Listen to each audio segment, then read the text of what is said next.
आइए आज के इस विश्लेषण में सीधे उस विषय पर चलते हैं जिसने सदियों से इंसानी दिमाग को उलझा कर रखा है। दुनिया का सबसे बड़ा वर्षावन यानी अमेज़न जंगल। आज हम इस जगह से जुड़े उन पुराने भ्रमों को पूरी तरह से तोड़ने वाले हैं जो हमने सालों से सुने हैं। क्योंकि सच मानिए, अमेज़न सिर्फ एक जंगल नहीं है बल्कि कुछ बहुत ही अलग है। पीढ़ियों से हमारी स्कूल की किताबों ने अमेज़न की कैसी तस्वीर पेश की है? एक ग्रीन हेल या हरा नरक, है ना?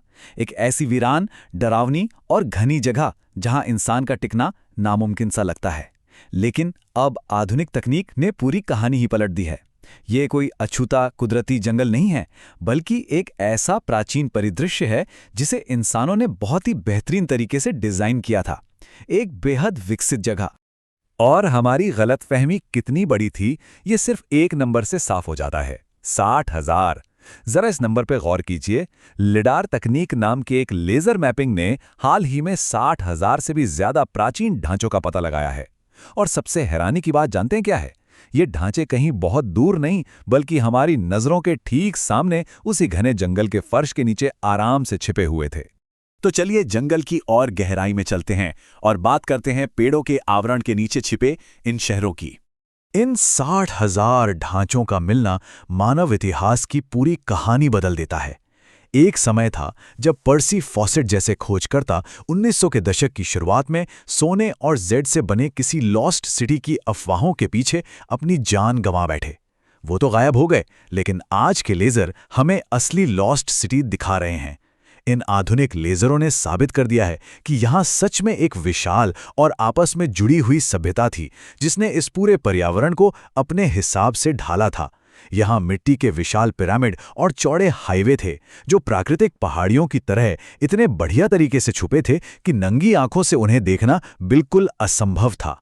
सच में ये किसी जादू से कम नहीं है। अब देखिए, अमेज़न केवल पुराने शहरों को ही अपने अंदर नहीं छिपाए हुए है। ये आज भी हमें चौंका देने वाले जैविक रहस्य दे रहा है। मतलब आज विज्ञान इतना आगे बढ़ चुका है, चप्पे चप्पे पर हमारी नजर है, फिर भी हमने अभी हाल ही में टैपिर की एक बिल्कुल नई प्रजाति की खोज की है। एक इतना बड़ा जानवर हमारी नजरों के ठीक सामने इतने सालों से छिपा था। इस लिटिल ब्लैक टैपिर के निवास स्थान के बारे में जो नया डेटा मिला है वो और भी हैरान करने वाला है। हाल ही में क्रिस्टैलिनो स्टेट पार्क में इसकी मौजूदगी दर्ज की गई, जिससे इसके रहने के इलाके में 35% का इजाफा हो गया है। जरा सोचिए, 110 किलोग्राम का एक भारी भरकम स्तनधारी जीव इतने सालों तक हमारी वैज्ञानिक राडार से पूरी तरह बचा रहा। ये इस बात का एक बहुत बड़ा और जीता जागता सबूत है कि इस विशाल इकोसिस्टम का एक बहुत बड़ा हिस्सा आज भी हमारे लिए एक अनसुलझी पहेली है। और यहीं से हम अपने अगले पड़ाव पर आते हैं, वो जगह जहां विज्ञान और प्राचीन मिथक आपस में टकराते हैं। देखिए, जैसे जैसे विज्ञान अमेज़न के नए राज खोल रहा है, इसका सामना उन सदियों पुरानी लोक कथाओं से भी हो रहा है जो इस जंगल के कण कण में बसी हैं। मिसाल के तौर पर आदिवासी किंवदंतियों में कुरुपीरा का जिक्र मिलता है। ये लाल बालों वाला एक बहुत ही रहस्यमयी रक्षक है जिसके पैर पीछे की ओर मुड़े होते हैं।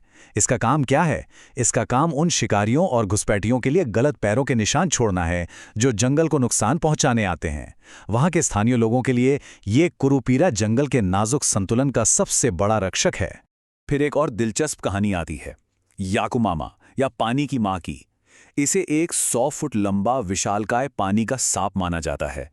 स्थानीय लोगों का तो यहां तक मानना है कि यह सांप इतना शक्तिशाली है कि यह खुद नदियों के बहाव को कंट्रोल करता है।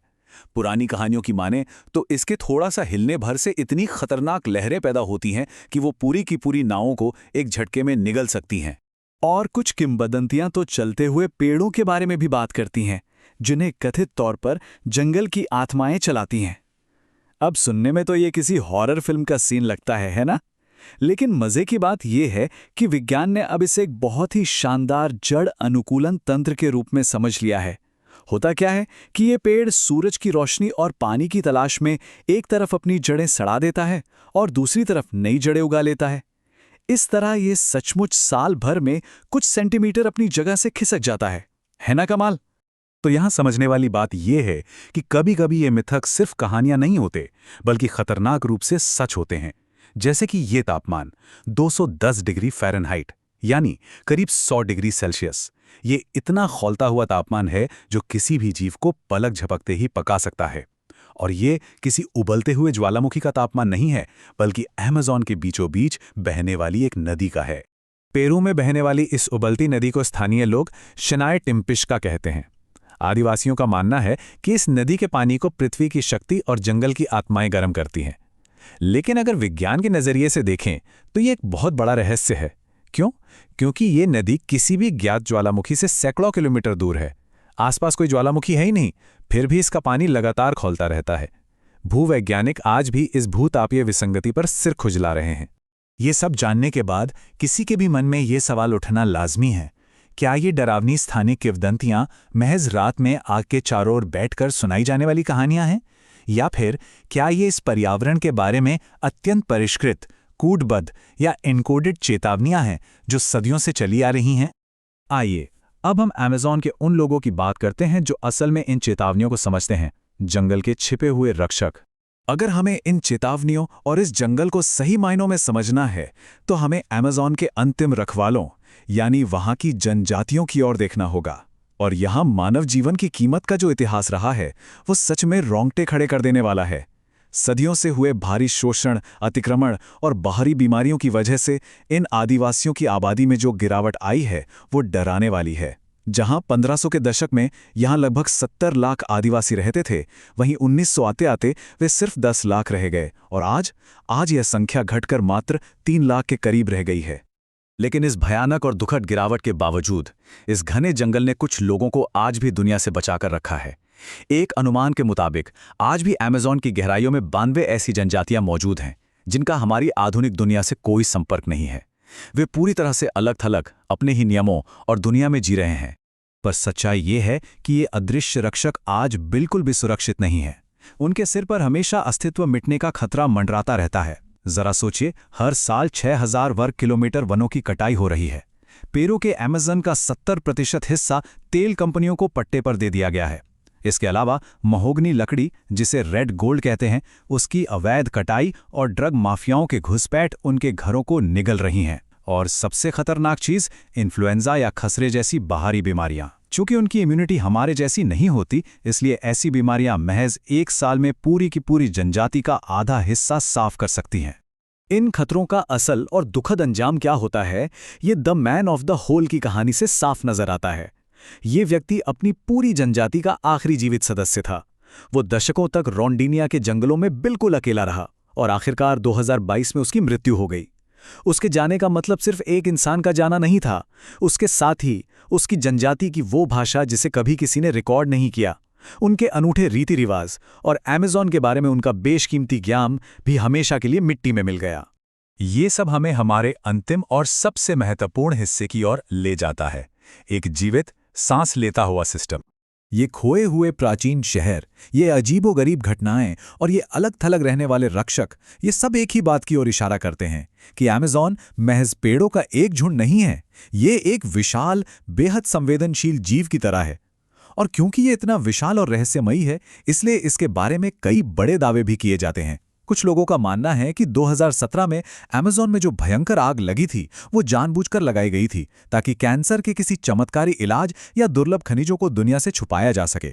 हालांकि आधिकारिक रिपोर्टें इसे सीधे तौर पर कृषि के लिए जमीन साफ करने, कॉरपोरेट भूमि कब्जे और सूखे मौसम का नतीजा बताती हैं। अब देखिए, हम यहाँ किसी एक पक्ष या सिद्धांत की बात नहीं कर रहे हैं, बल्कि महत्वपूर्ण बात यह है कि ये बहसें ही दिखाती हैं कि अमेज़न का वैश्विक महत्व कितना ज्यादा है। आग लगने का कारण चाहे जो भी हो, लेकिन एक बात तो शीशे की तरह साफ है, ये पूरा इकोसिस्टम एक बहुत ही जटिल सॉफ्टवेयर या कंप्यूटर कोड की तरह काम करता है। परागण करने वाली एक छोटी सी मधुमक्खी से लेकर आसमान से निगरानी करने वाले हार्पी ईगल्स और जमीन पर संतुलन बनाए रखने वाले जैगुआर तक, ये सब इस कोड का हिस्सा हैं। अगर आप इस कोड की एक भी लाइन हटा देंगे तो ये पूरा का पूरा सिस्टम क्रैश होने की कगार पर आ जाएगा। और दिलचस्प बात यह है कि प्राचीन आदिवासी ज्ञान हमें हमेशा से यही समझाने की कोशिश कर रहा है। उनकी मान्यताओं के अनुसार जंगल कोई बेजान चीज नहीं है, ये एक जीवित, जागरूक इकाई है। ये हर उस पेड़ को याद रखता है जो गिरा है, हर उस जनजाति को याद रखता है जिसे बेघर किया गया है, और इसके सीने में दबे हर छिपे हुए रहस्य को ये महसूस करता है। तो आज के इस विश्लेषण को खत्म करने से पहले एक सबसे डरावना और सोचने पर मजबूर करने वाला सवाल हमारे सामने खड़ा होता है। अगर अमेज़न वाकई एक जीवित, आपस में जुड़ा हुआ सिस्टम है, और अगर हम इस विशाल सिस्टम को इसी तरह विनाश की कगार तक धकेलते रहे, तो क्या होगा? क्या होगा जब यह सिस्टम अंततः पलटवार करने का फैसला करेगा? इसके परिणाम क्या होंगे? फिलहाल मैं आपको इसी विचार के साथ छोड़ता हूं।